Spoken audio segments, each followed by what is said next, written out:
میرا کسی گاؤں دیہات جانا ہوا 20-22 سال کی. جو میں اپنے قصے سناتا ہوں, اللہ کی قسم شو مارنا مقصد نہیں ہوتا. لوگ کہتے ہیں اپنے قصے لے کے تجربہ شیئر کرنا چاہیے نا اپنا, لوگوں کے فائدہ پہنچانے کے لیے. تقریباً 20-22 سال کی عمر تک میرا معدہ بالکل بھی صحیح کام نہیں کرتا تھا. بہت سخت بیمار ہو گیا تھا میں معدے, یعنی ایک بچپن میں بیماری ہوئی تھی معدے کی. علاج کرا کرا کے تھک گیا تھا, ڈاکٹروں کا, حکیموں کا, بہت کچھ کیا لیکن فائدہ. تبھی مجھے یہ تو بہت سارے تجربے ہیں نا, یہ اپنے اوپر ہی آئے ہوئے ہیں طب کے. لوگ کہتے ہیں نا یہ اتنی نالج کہاں سے, بہت سے اپنے اوپر ہی تجربے ہوئے ہیں. میرا کسی گاؤں جانا ہوا, یہ جو کوئٹہ سے آگے چمن ہے, چمن کے قریب کوئی گاؤں تھا, وہاں دورے ہوا کرتے تھے صرف کے, نحو کے. طلبہ جاتے ہیں دورے کے لیے 1-2 مہینے کے لیے. تو میں 2 مہینے وہاں رہا. اس گاؤں میں ایک پرابلم یہ تھی جو بڑی اچھی پرابلم تھی, اللہ کرے سب جگہ یہ پرابلم ہو, کہ وہاں کوئی مصنوعی چیز نہیں تھی, یعنی دکانیں نہیں تھیں, دور دور بازار تھے. تو لوگ جو آرٹیفیشل چیزیں ہیں, انسانی ہاتھ کی بنی ہوئی, ان چیزوں کا استعمال جانتے ہی نہیں تھے. حتیٰ کہ فارمی مرغی بھی نہیں دیکھی, یعنی اب تو شاید ہو گیا ہوگا, سب جگہ ہی ہو گیا, اس وقت فارمی مرغی بھی نہیں کٹتی تھی وہاں. میں فارمی مرغی کے خلاف نہیں ہوں, ایک مثال دے رہا ہوں, یعنی یہ بتانے کے لیے کہ وہ بالکل نیچرل لائف پہ تھے وہ لوگ. ہم جب وہاں گئے تو وہ اکرام بھی کرتے تھے طلبہ کا, اکرام ایسا کہ وہاں روزانہ دمبے کٹتے تھے. کیا کٹتا تھا؟ اور دمبے میں اللہ نے چربی ایکسٹرا پیدا کی ہے. چکی والا دمبا نا, اس کو تو ہے ہی چربی, وہ تو اللہ نے الگ سے دمبے کا گوشت پکانے کے لیے پورا گھی کا ڈبہ اللہ نے اس کے پیچھے لگا دیا. وہ اس لیے نہیں لگایا کہ کاٹ کے پھینک دیں اس کو, وہ ساری زندگی وہ دمبا اپنا بوجھ اٹھا کے گھومتا ہے تاکہ میں جب کٹوں تو یہ انسان کے پیٹ کی زینت بنے. اور ہم اسے اٹھا کے کیا کرتے ہیں, نہیں اس کو نہیں کھانا. تو وہ دمبے کی جو چربی تھی, اسی چربی میں وہ گوشت پکاتے تھے. مجھے بڑا افسوس ہوا پہلے دن. میں نے کہا یار ہمیں تو وہ تیل ہضم نہیں ہوتا, اور یہ ہمیں دمبے کی چربیوں میں گوشت پکا کے جو شوربہ ہوتا تھا نا, سالن, وہ چربی ہی پگھلی ہوئی ہوتی تھی. اللہ کی قدرت, ہم نے جب کھانا شروع کیا تو ہمارا پیٹ ایک دم سیٹ ہو گیا. وہ پیٹ کی جو بیماریاں 15 سال سے چلی آ رہی تھیں, یعنی 7-8 سال کی عمر میں مجھے پیٹ کی بیماری لاحق ہوئی تھی, اور تقریباً 13-14 سال وہ رہی.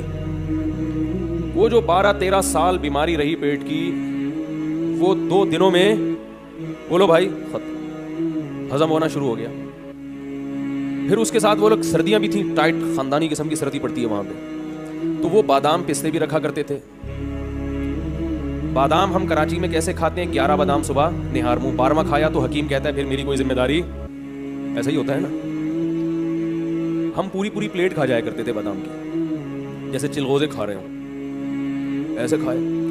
2 مہینے ہم نے کھایا ہے دمبا اور اس کی چربی ایسے اٹھا کے, یہ جو ٹکڑے ایسے کھا جاتے تھے جو ثابت رہ جاتی. جب میں 2 مہینے کے بعد واپس کراچی آیا ہوں تو ٹماٹر میں اور مجھ میں کوئی فرق. لوگ یہ کہہ رہے تھے کہ یہ وہ نہیں ہے. کسی نے تبصرہ کیا سردی کی وجہ سے ورم آ گیا ہے, کیونکہ یقین نہیں آ رہا تھا کہ 2 مہینے میں کوئی اتنا لال سرخ ٹماٹر بھی ہو سکتا ہے. اور جس دن میں یہاں آیا ہوں رمضان تھا, میں آیا ہوں, میں نے اپنے گھر میں جو افطاری کی ہے وہ پہلا کھانا تھا 2 مہینے بعد. افطاری کے بعد میرا پیٹ, بولو بھائی یہ کیا ہو گیا, یہ تھا تیل. کیا تھا بھائی, ٹھیک ہے آپ کا نہیں ہوتا ہوگا, میں یہ نہیں کہہ رہا ہر ایک پر, لیکن اس سے یہ تو پتا چل رہا ہے کہ یہ انسانی صحت کے لیے نقصان دہ. کسی پر زیادہ اثر ہو رہا ہے, کسی کا پیٹ خراب ہو رہا ہے تو کسی کی دوسری چیزیں خراب ہو رہی ہیں. جو پیٹ نہیں خراب کر رہا تو کچھ اور خراب کر رہا ہے. پھر یہ اب میں قرآن و حدیث سے اس کے دلائل دیتا ہوں, بات آ رہی ہے. اب میں کس سے دلائل لیتا ہوں؟ قرآن سے. اللہ کے کلام سے زیادہ سچا کلام کس کا ہو سکتا ہے میرے بھائی؟ اللہ کے کلام سے زیادہ کوئی کلام سچا ہو سکتا ہے؟